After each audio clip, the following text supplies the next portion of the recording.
So hello and welcome friends, শখের blogger and হ্যাংলার রাইডার্সের আরও একটি নতুন ভিডিওতে সকলকে ওয়েলকাম। কালকে রাতে লোহারদাগায় হোটেলে বাওয়াল করার পর আজকে সকালে আমরা বেরিয়ে পড়েছি নেতারহাটের দিকে। আমরা হোটেলে আছি, সবাই রেডি হয়ে অপেক্ষা করছি। এর ভিডিওটা হতে চলেছে আমাদের ঝাড়খণ্ড রাইডের এপিসোড 11। আজকে আমরা যাচ্ছি লোহারদাগা থেকে নেতারহাটের দিকে।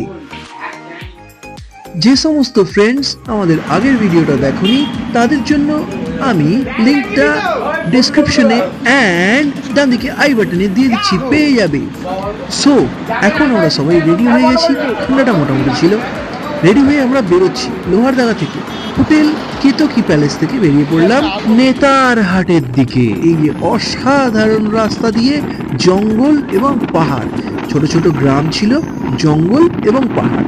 যেহেতু শীতকালে গেছি, এই জায়গাটা বর্ষাকালের জন্য। সকালে আমাদের গন্তব্য হলো নেতারহাট, যেটা লোহারদাগা থেকে 55 কিলোমিটার দূরে। তো এখন আমরা রয়েছি বিশুনপুরে। বিশুনপুর নদীটা এখন তো ফাঁকাই দেখতে পাচ্ছে, বর্ষাকালে খুব জল থাকে। এইবার আমরা পৌঁছচ্ছি নেতারহাট ভ্যালিতে। ভ্যালির রাস্তাই তো আসল মজা। আগের রাস্তা তো পরিষ্কার, আরামসে চলে আসবে। যতটা টাইম বেশি লাগবে সব ভ্যালির রাস্তাতে। ভ্যালির রাস্তা পাহাড়ের পাশ দিয়ে এঁকে বেঁকে পাকদণ্ডি বেয়ে উঠতে যে অসাধারণ লাগবে। এবং বাঁদিক দিয়ে যাচ্ছি, ডান দিকে খাদ, একদম গভীর খাদ, পড়ে গেলে খবর আছে। সুন্দরভাবে সকলে এঁকে বেঁকে একের পর এক লাইন দিয়ে আমাদের গাড়ি এগিয়ে চলেছে নেতারহাটের দিকে। নেতারহাটই তো প্রথম আমাদের গন্তব্য ছিল, কিন্তু একটু লেট হয়ে যাওয়ার জন্য নেতারহাট যাওয়া হয়নি। সো এখন আমরা যাচ্ছি নেতারহাটের দিকে। তো দেখতে থাকো ভিডিওটা, খুব মজা হতে চলেছে। পাহাড়ে বাইক চালানোর মজাটাই আলাদা। সেই জন্যই বারবার সমস্ত ফ্রেন্ডসকে রিকোয়েস্ট করছি, চলো, বেরিয়ে চলো, এগিয়ে চলো, এগিয়ে বেরিয়ে পড়ো। কারোর অপেক্ষা না করে, কোনো কিছুর তোয়াক্কা না করে বাইকটা নাও, ব্যাগ প্যাক করো আর বেরিয়ে চলো। যদি বলো, আমাকে কমেন্টে জানাও। কেউ যদি যেতে চাও নেক্সট ফ্রাইডে, তাদেরকে আমি অবশ্যই ইনক্লুড করব। আমাদের সঙ্গে রাইডে বেরোনোর শর্ত একটাই, অ্যাডভেঞ্চারাস হতে হবে এবং যে কোনো পরিস্থিতির জন্য রেডি থাকতে হবে। তো এই জায়গায় একটুখানি হয়তো ধসে গিয়েছিল কোনো সময়, তো এখন ওটা সারাই করা হচ্ছে।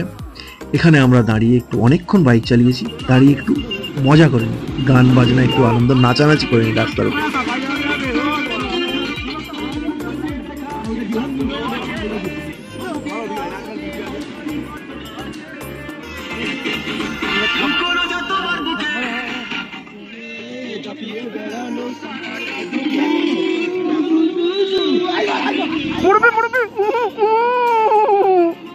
প্লিজ আমাকে ক্ষমা করে দাও, প্লিজ।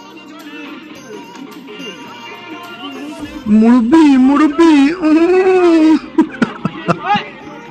আমাদের সঙ্গে রাইডে বেরোলে এই পাগলাপন্থীটা হবে, খুব পাগলাপন্থী হয়।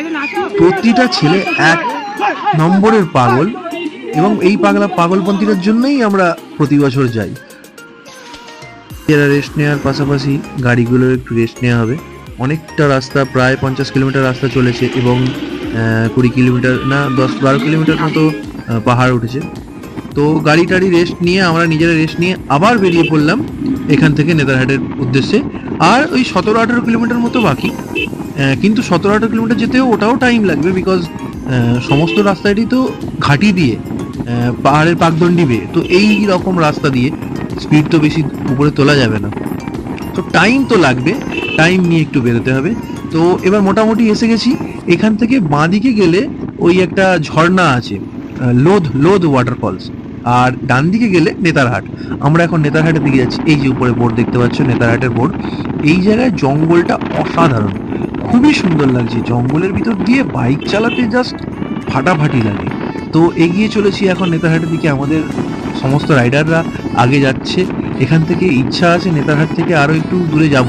এই নেতারহাটে কিছু কিছু জায়গা আরও আছে, যেমন লোয়ার গাগড়ি, আপার গাগড়ি, তারপরে ওই নাশপাতি বাগান যা অবস্থা দেখাবো। কি অবস্থা হয়ে আছে, কি কত লোকে এত পয়সা খরচা করে।